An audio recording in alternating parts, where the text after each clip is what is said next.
Order! Order! You are an incorrigible delinquent at times. Behave yourself, man!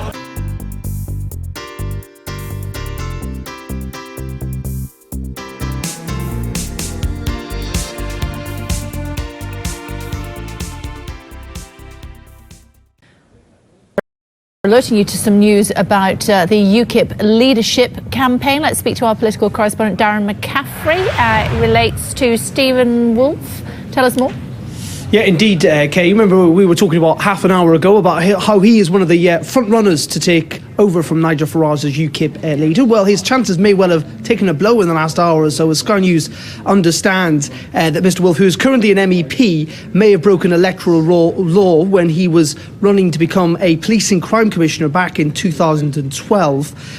Because he'd previously got a conviction for drink driving, that he was disqualified from driving for 1 year after being caught drunk in charge of a scooter. Now, that sentence was reduced to 9 months and a drink driving course, but under electoral law, Kay, if you were going to run to be a police and crime commissioner in the UK, you have to declare all previous convictions. Now, Stephen Woolfe is saying this afternoon that he simply forgot to do so, but the Electoral Commission website is very clear, saying it is a criminal offence to make a false statement on your nomination papers. And so there will now be questions about Stephen Woolfe's ability to stand potentially as UKIP leader. We already know that he's been marred in trouble this weekend about submitting his nomination papers late, which he argues does not disqualify him, but certainly some within the party are. And indeed also questions about precisely how long he's been a UKIP member. So for a man who's gone from being the front runner to succeed Nigel Farage, seems day after day to be taking a blow. Now, we heard you interviewing Suzanne Evans about an hour ago when she thought that he was now toast. I wouldn't go quite as far as saying he's toast, but he's certainly taken a significant blow this afternoon, Kay. We know the National Executive Committee are meeting today. We know that they're going to announce tomorrow whether Stephen Woolfe is on that ballot paper. I'm sure what we've just revealed this afternoon will weigh pretty heavily on their minds. OK, for now, thank you. Just looking at his Twitter feed, see if there's anything there. And Mr Woolfe tweeted within the last hour after someone had said that he studied law with Mr Woolfe and that he was an honest, trustworthy man. If what we have seen seems to come to fruition, then he has certainly some questions to answer.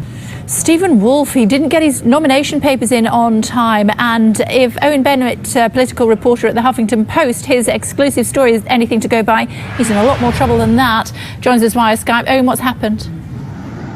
Well, it seems that when Stephen Woolfe stood to be a police and crime commissioner candidate in 2012, he didn't declare that 10 years previous to that, he actually got fined for drink driving on a moped. Now, he was only given a fine, he was given a ban for 12 months, later reduced to 9 months. But under PCC rules, any conviction you've had, which could have resulted in jail time, which this conviction could have done, although it didn't, never gets spent, and you have to declare it because it stops you running as a candidate. He didn't do that. He said he forgot. He said it slipped his mind, and that's why he didn't do it. But this does raise rather serious questions for him. How much trouble is he in, and has he broken the law? Well, it needs to be reported to the police, and the police will decide that. I spoke to the Electoral Commission earlier on, and I set out this situation. They said, well, in this situation, it does seem like, this could be referred to the police. Maybe, electoral law has been broken. This is law which is put forward by Parliament, not Electoral Commission. They just issue guidance to people running the elections. These are the kind of things to look out for. So I think this is a very serious matter. Once again, it's just another example of Stephen Woolfe perhaps not getting things in order. We saw that with his late application, which he says was down to a computer problem. We saw that with his potential membership lapse. There's claims that maybe he didn't lapse membership, just paying into a patrons club. But it doesn't look good for Stephen Woolfe at this stage. What does it mean for the party?